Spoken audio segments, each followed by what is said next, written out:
లోకం ఒక మాయని తెలుసుకున్నాను. ఏది నా సొంతం కాదనుకున్నాను.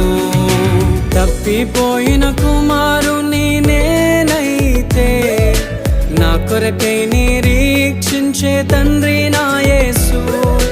తప్పిపోయిన కుమారుని నేనైతే నా కొరకై నిరీక్షించే తండ్రి నా